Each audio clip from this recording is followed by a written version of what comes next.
శిక్షించాలి గణేష్ ను కఠినంగా శిక్షించాలి ప్రేమోన్మాది గణేష్ ను కఠినంగా శిక్షించాలి ప్రేమోన్మాది గణేష్ శిక్షించాలి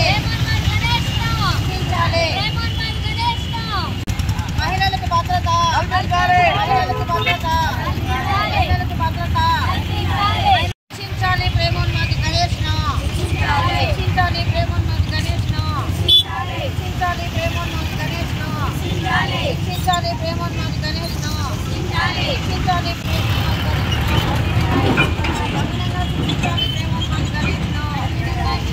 మహిళలకు భద్రత మహిళలకు భద్రత శిక్షించాలి ప్రేమోన్మాది గణేష్ ను శిక్షించాలి ప్రేమోన్మాది గణేష్ ను ప్రేమోన్మాది గణేష్ ను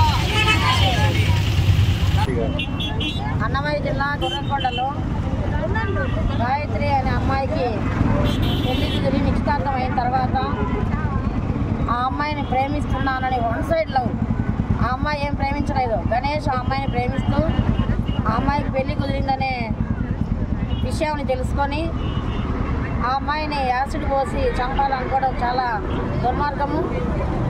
మన రాష్ట్రంలోనే కాకుండా దేశంలోనే ఎంతోమంది నిర్భయలు దిశలు చాలా వచ్చాయి. దిశ చట్టం అన్నారు, నిర్భయ చట్టం అన్నారు. ఈ చట్టాలన్నీ కూడా దేశంలో ఉన్నటువంటి మహిళలకు ఏమాత్రం భద్రత కల్పించడం లేదు. అవి ఓన్లీ పేపర్ ప్రకటనకు మాత్రమే పరిమితం అవుతున్నాయి తప్ప ఏమాత్రం మహిళలకు భద్రత కల్పించే పరిస్థితిగా కనిపించలేదు. కాబట్టి ఎవరైతే అన్యాయం చేస్తారో, ఎవరైతే మహిళలను ఇబ్బందులు పెడతారో వాళ్ళందరినీ కూడా వెంటనే నడి రోడ్డు పైన అప్పటికప్పుడే శిక్షిస్తే తప్ప పక్కన ఇంకొకరు అమ్మాయిలను ఇబ్బంది పెట్టాలంటే ఆలోచించే విధంగా కఠినమైన శిక్షలు ఉండాలి. రాష్ట్రంలో హోంమంత్రి మహిళ అని చెప్పుకోవడానికి కూడా మాకు సిగ్గుగా అనిపిస్తూ ఉంది. ఈరోజు హోంమంత్రి మహిళ అనిత గారు ఏం చేస్తూ ఉన్నారో అని కూడా ఈ సందర్భంగా అడుగుతాను. ఏమి ఆ అమ్మాయికి న్యాయం జరగాలని ఏమి మీరు నిర్ణయం తీసుకున్నారు? ఆ అమ్మాయిని పోయి పరామర్శించారా మీరు? హోంమంత్రి ఈరోజు మహిళ ఉండదని చాలా ధైర్యంగా ఉండాల్సిన మహిళ అయినప్పటికీ కూడా హోంమంత్రి మాకు ఎటువంటి న్యాయం జరుగుతుంది అనే ఆందోళనలో ఉన్నామని కూడా ఈ సందర్భంగా తెలియజేస్తున్నాం. కాబట్టి హోంమంత్రి అనిత గారికి కూడా ఒకటే ఈ సందర్భంగా చెప్పదలుచుకున్నాం.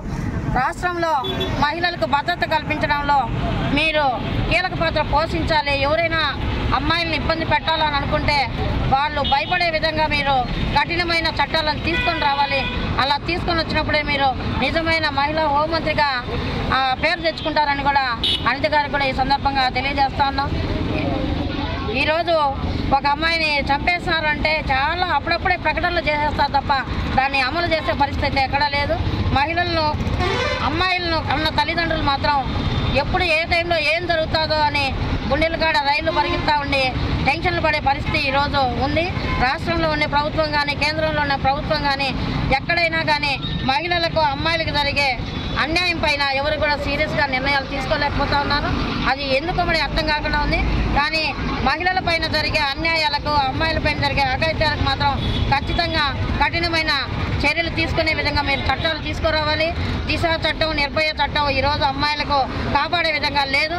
కఠినంగా అప్పటికప్పుడే నడి రోడ్డు మీద ఉరి తీసే పరిస్థితి తీసుకొని వచ్చినప్పుడే ఇంకొక అమ్మాయిని ఇబ్బంది పెట్టాలంటే అబ్బాయిలు ఆలోచించే పరిస్థితి వస్తుంది. కాబట్టి అబ్బాయిలు ఎప్పుడైనా అమ్మాయిలను ఇబ్బంది పెట్టాలా, మేము వాళ్ళని ప్రేమించాలా, వాళ్ళు ప్రేమించకపోయినా సరే ఇబ్బంది పెట్టినా సరే లొంగ తీసుకోవాలనే పరిస్థితులు లేకుండా రాష్ట్రంలో కానీ కేంద్రంలో కానీ తీసుకోవాలని కూడా ఈ సందర్భంగా తెలియజేస్తాం.